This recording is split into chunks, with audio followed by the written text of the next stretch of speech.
నమస్తే, welcome to whistle.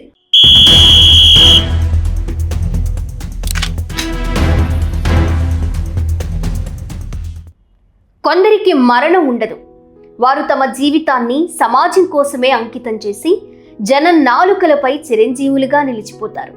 అందులోనూ పల్లె నుంచి ప్రపంచ స్థాయికి ఎదిగిన శాస్త్రవేత్తల్లో తాము ఆర్జించిన శాస్త్ర విజ్ఞానాన్ని తిరిగి పల్లె దగ్గరకు చేర్చిన వారు చాలా కొద్ది మందే ఉంటారు.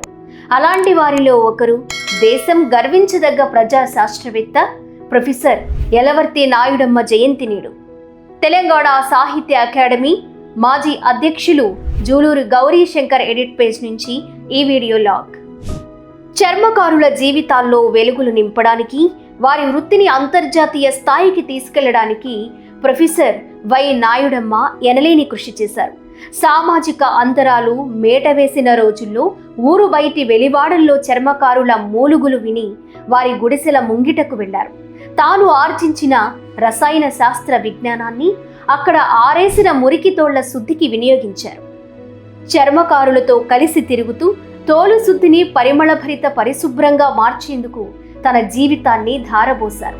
బెనారస్ హిందూ యూనివర్సిటీలో చదువుకుంటున్నప్పుడు ఎర్ర జెండాను ఎత్తిపట్టుకున్న నాయుడమ్మ ప్రజా శాస్త్రవేత్తగా అట్టడుగు ప్రజానీకం బాగు కోసం అనుక్షణం పరితపించారు.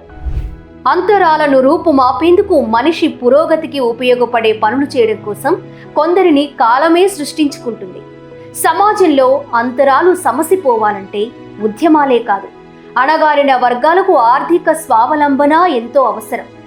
మానవ సంబంధాలన్నీ ఆర్థిక సంబంధాలేనన్న కారల్ మార్క్స్ ఆలోచన నేటి సమాజంలోనూ కళ్లకు కట్టినట్లు కనిపిస్తోంది. ఈ నేపథ్యంలోనే అణగారిన వర్గాలను పైకి తేవడానికి సంస్కరణోద్యమాలు, సామాజికోద్యమాలు విస్తృతంగా జరిగాయి. తరతరాల అంతరాలను పూడ్చేందుకు మహాత్మా జ్యోతిబా పులే, డాక్టర్ బిఆర్ అంబేద్కర్ వంటి వారు ఎన్నో అసామాన్య పోరాటాలు సాగించారు. అటువంటి స్ఫూర్తిని నింపుకుని దయనీయం నుంచి బాధాతప్తులను బయట పడవేసేందుకు ఒక తెలుగు బిడ్డగా నాయుడమ్మ చేసిన కృషి అపారమైంది. సమాజం నుంచి వివక్షను పారద్రోలాలంటే బాధిత వర్గాలకు ఆర్థిక పరిపుష్టి కలిగించడం ముఖ్యమని భావించారాయన. మాటలతో సరిపెట్టకుండా చర్మాన్ని శుద్ధి చేయడానికి సైన్స్ పరిజ్ఞానాన్ని ఎలా ఉపయోగించాలో వారి దగ్గరికి వెళ్లి స్వయంగా నేర్పించారు. అంటరాని తనంతో సాటి మనుషులను దూరంగా పెట్టిన క్రూర కాలంలో చర్మకార వృత్తిపై పరిశోధన చేయడానికి ఆయన ముందడుగు వేయడమే విప్లవాత్మకమైన చర్య. 1922 సెప్టెంబర్ 10న గుంటూరు జిల్లా ఎలవరులోని చిన్న రైతు కుటుంబంలో జన్మించిన నాయుడమ్మ గ్రామంలోనే హైస్కూల్ విద్య, గుంటూరు ఆంధ్ర క్రిస్టియన్ కాలేజ్లో ఇంటర్ పూర్తి చేశారు. తరువాత బెనారస్ హిందూ యూనివర్సిటీలో కెమికల్ టెక్నాలజీలో పీజీ వరకు చదివారు. తన లక్ష్య సాధన కోసం అమెరికాలోని లీహై యూనివర్సిటీలో చేరి పరిశోధన సాగించారు. చదువు పూర్తి చేసుకుని స్వదేశానికి తిరిగొచ్చి మద్రాసులోని సెంట్రల్ లెదర్ రీసెర్చ్ ఇన్స్టిట్యూట్లో సైంటిఫిక్ ఆఫీసర్గా చేశారు. తరువాత అదే సంస్థకు డైరెక్టర్ అయ్యారు. అక్కడ పనిచేస్తున్నప్పుడు తోలు పరిశ్రమలో అనేక మార్పులు తీసుకొచ్చి ఈ రంగాన్ని అంతర్జాతీయ స్థాయికి తీసుకెళ్లారు.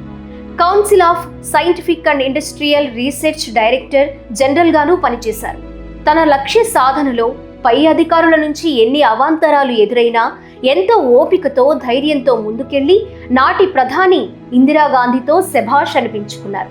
నాయుడమ్మ తన పరిశోధనా వృత్తికి తలొగ్గారు, కానీ ఏనాడూ పదవుల కోసం తలొంచలేదని ఆయన జీవిత పాఠమే చెప్తుంది.